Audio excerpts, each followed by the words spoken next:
Hang on. There we go. Hi, I'm Richard. We're at the Open Air Blues Festival in Brezoi. With me is the hardest working band in Ireland, Crow Black Chicken. Could you please present yourselves? Hello, I'm Christy. I'm the lead singer and the guitar player, and also the oldest and fattest and hairiest member of the band. Scariest? No. Definitely the scariest. I'm Stephen, the bass player. That's it. I'm Jev, the drummer, and I'm the IT department as well. Yes. So send all any requests go through me. And all requests to me. And shipping and marketing. Yeah. He's the postman of the band. Postman. It's a fully DIY. We do everything. Yeah. I've read some stuff about you on the internet. I don't know how much of it is true. Is there a Crow Black Chicken army? There is. Okay, can you tell me about that? Yeah.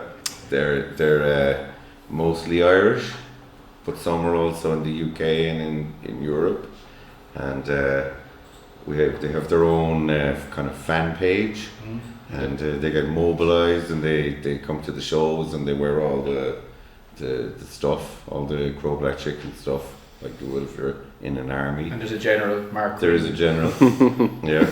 He looks kind of like me. He's kind of copying Christy's style. He's not copying me at all. He's moulding into Christy. He's an individual. He's moulding into Christy or Christy's? No. He looks quite like me, but his beard is more grayer than me, and he doesn't want to be an individual on his own. So our fans are kind of like deadheads. They're like we're creating a kind of a cult around us. So we always wanted to be cult leaders, to be honest. Like. Without the dodgy stuff. Just How long? Normal cult with music. How long have you been building this cult? 17 years. 17. So we had our own festival last weekend called Chicken Stock, the Crow Black Chicken Festival. Okay. And the army came from all over Ireland, Germany. Where did that woman come? Holland. So from far and wide they came to our hometown Worship us. To worship us. Once again, no dodgy stuff, just music. Where's your hometown? Well, the two boys are from Tipperary, a place called Clonmel, and I only. More importantly, you're from Cork. I only wish I was from Clonmel, but I'm from Cork, the real capital Yes, of Ireland. there was a big sporting event last week, Cork versus Tipperary. Yeah. So the band nearly broke up, but we survived. You say that Cork is the real capital because Dublin is like a British town? Oh yes, the Pale, beyond the Pale. Yeah. Yes, you can say that. You have a unique style of Southern American blues rock. Have you played stateside? We just visited. Visited friends there, yeah. We had we met a guy from Texas, Ray Wiley Hubbard, and a guy from New Orleans called Alvin Youngblood Hart. So we have friends over there, but we would love to tour America. That's kind of our dream. The music industry has changed dramatically in the past decade with the rise of streaming and digital programs. How has this impacted the live music experience from your point of view? It's streaming and live. I don't know if it's affected live, but it's affecting. Digital has changed everything. In Romania, there are fewer concert goers. Really? I don't think that would happen in Ireland. Just the CD sales are gone. Nobody. Yeah. We can't give them away now. I disagree with Spotify. you. I think that a lot of we're playing a long time, and a lot of the venues that we used to play in that used to sustain this kind of industry are now gone. Do you? That's nothing to do with streaming, though. It's just No, it people isn't. just don't go to live music anymore. They don't. Yeah, And I think younger people have they don't seem to have the same affinity to going to see live music as they did, or maybe the same appreciation or love of it. Maybe you know, it doesn't seem to really kind of talk. It doesn't speak to them. Even the students I teach who live and breathe music and playing their guitar, they still won't go to a live gig. I don't understand that because we were their age. We just constantly went to live gigs. We were in bands, but we went to see bands too. But I don't know. They don't see it as a night out just to go and see a band. A lot of them. Yeah, and COVID then affected numbers But yeah, I don't know, can you blame streaming per se? I think it's a cultural thing, and I think streaming has been a disaster for the music industry. our sales, our Yeah. physical sales, are jeopardized greatly by it. We used to sell a lot of CDs, and we still sell some CDs. Some people sell no CDs, and you don't get very much money for your stream. You know, if you get a play on Spotify, I don't know exactly how much you get, but it's almost not worth talking about. It's you know? hundreds of a cent. Yeah, Like so that's what it is. Those are hard dollars, aren't they? Really, you know. If they made the model more equitable, like fair, it wouldn't be as bad. If, say, you listen to us for the entire month, then your €10 subscription goes to us. That would be fair. But the way it is now, it's set up for the big, It goes to the top. the top record companies, the 3 or 4 of them. That's how it's set up. It's just there's a monopoly in the music industry. Big companies like Sony and Warner and Well, it's now narrowed down to 3 companies, and Universal owns over half of the artists. Exactly. So, So- the way it's set up suits them.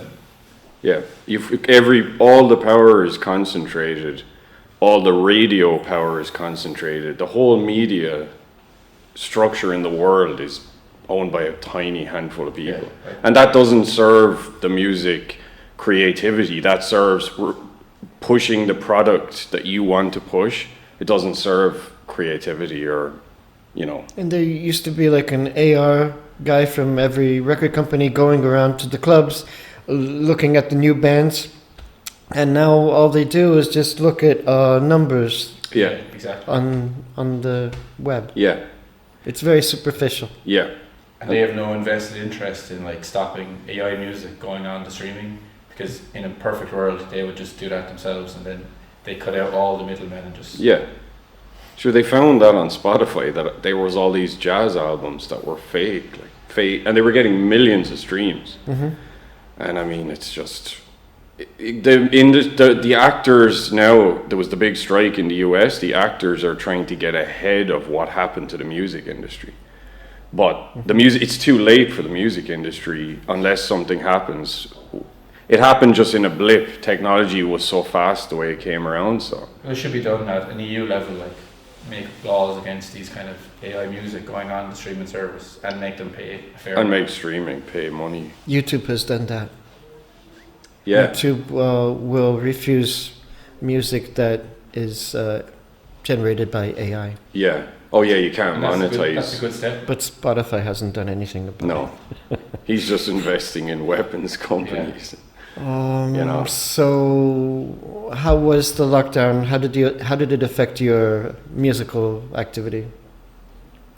Just took a big long break. Yeah. There was a lot of cycling. We had a lifestyle where we were touring for about 15 years or something, and we didn't realize we had a lifestyle until it all ground to a halt. And then we were just at home and wondering, like, this was very strange phenomenon, having nowhere to go or nobody really, you know, to kind of is looking for, wondering where you are or whatever, and that went on for quite a while, really. I mean, it really didn't kind of start getting going again for like maybe 2 years after the whole COVID thing, you know. Yeah. So it was really weird, really. I didn't get stressed about it. I was just cycling a lot and walking in the mountains.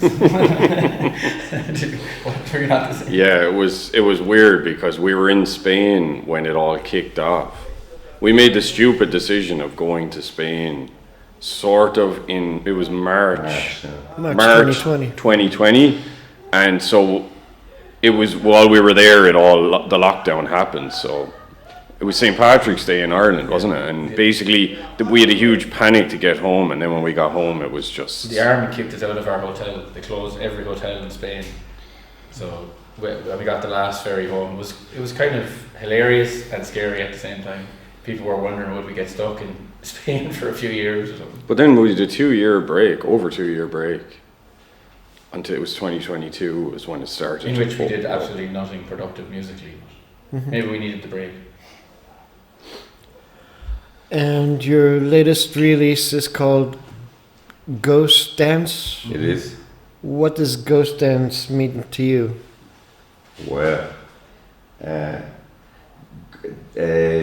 back in the 19th century, the late 19th century in North America, the government, the USA government, was getting busy with the ethnically cleansing the First Nation off the face of the earth. Oh, yeah. And is this too deep? Is this too kind of dark? No, not for me.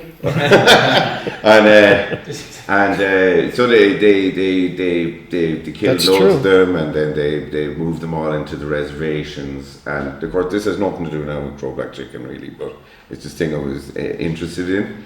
And eventually, anyway, things got really bad, and some medicine man said that he had a vision or something, and that if they did this particular dance, if the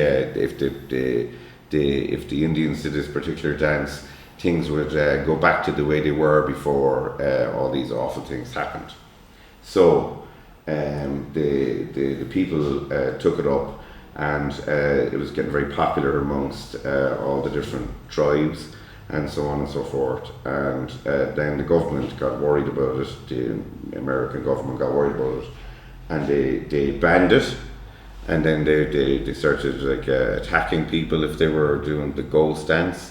They would dance for days, like, without stopping. Just like a And basically that's what the ghost dance was. It was like a kind of a religious thing to like, as if they were trying to bring back all the things that they had lost from their culture, and it sort of spoke to us in a way.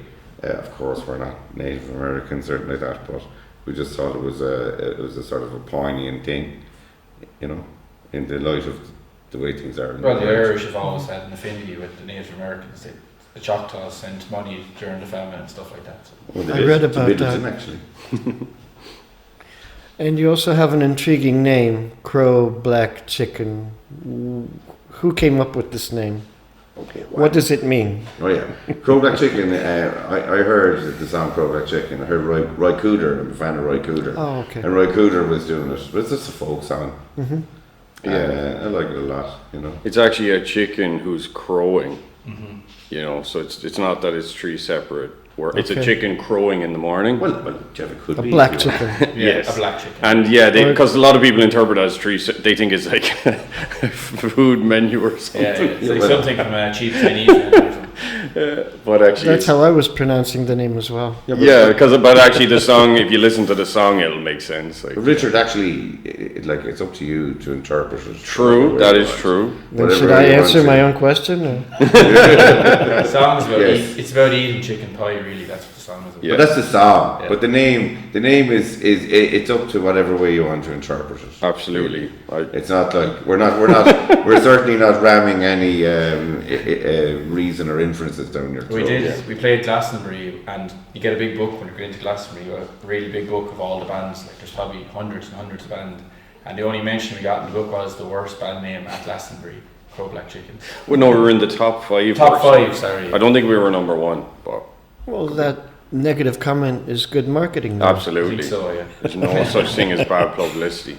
And I'm guessing it's your first time in Romania? It is. It is our first time. Very nice. We saw it by night, and then we just saw a tiny bit of it today. Are There's much you, to go by, really. are you going to spend a little more time here? Or No. are you just leaving We're leaving. tomorrow? We're leaving tomorrow, but we'll see a bit of it on the way out. We definitely would like to come back. If Here. we knew it was this nice, we would have Yeah. stayed for way longer. You just don't know what's happening. And what you're playing, you're the first band tonight. Today is day 2 of the Open Air Blues Festival in Brezoi. And are there any other thoughts you have about what you've seen so far, people you've met in Romania and Brezoi? Romanians are very. What was our driver's name? Valentine. Valentine. Valentine. Yeah. He was so funny, like the drive from the airport. He was just chatting, almost like an Irishman. Just great chat out of him. Yeah, he's a nice guy. It's a beautiful It's country. It's a lovely country, and the weather is amazing. I'm surprised you don't have such a huge tourist industry, or do you? It's growing. Yeah, I'm sure it'll get bigger. Everything's growing slowly. Yeah, But I think that's a good thing. The for a blues festival, it's perfect if you could just get the word out to all the blues heads. The guys who wears the blues hats all over Europe. We'll bring the army with us. We'll bring the army. Yeah. I'll charter a few flights, fly them in, parachute them in here actually. That'd be cool. Thank you for your time. Good luck tonight. Good luck with the music. And we're waiting for you to come on down. to the Open Air Blues Festival in Brezoi.